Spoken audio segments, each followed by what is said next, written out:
Lee, every time I seem to putt on the sharp putts, I move my body, and something happens. I can't stay still in my body. What do we do about that? Well, that's number one. That's common. You know where that comes from, Doc? And it probably happens to you all the time. That comes from wishing. Hey? That comes from wishing. That comes from taking that little sharp putt and you go, oh no, I missed it again. Hey? That comes from wishing. You understand what I'm saying?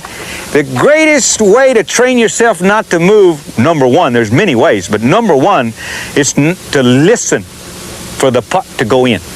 In other words, if you have a 6, 8-footer, 30-footer, makes no difference. Concentrate on that golf ball and concentrate on that stroke and stroke it. And wait until the ball is gone. And it's gone 3, 4 feet, or if it's a short putt, listen for it to go in.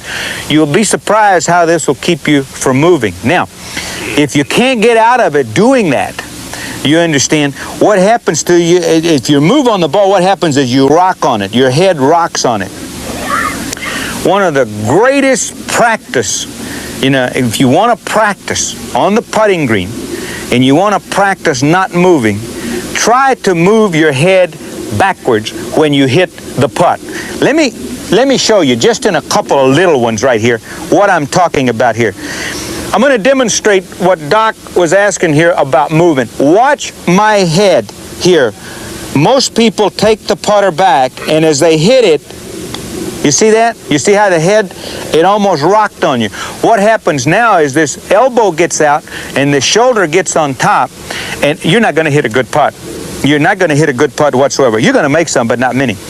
If you're moving and can't get out of it, try to get yourself, as the putter is going forward, see if you can get your head to move backwards. You see that? It won't move backwards. You think it's moving backwards, but it won't move backwards. What's happened here is that it's quit moving completely. So a good habit to get into is to take it and go forward and back. You see that? Forward and back. And you'll keep moving on it. Another way, too, to catch yourself, if you're on the putting green alone and you want to work on not moving on the putt, take another club with you. Okay? And as you get ready to putt it, put that putter just against your leg here. You see that? And by having that putter on the leg, you will never move a muscle because it'll fall, you see, if it moves. I remember a friend of mine one time designed a deal on top of your head, so if your head moved, it beeped.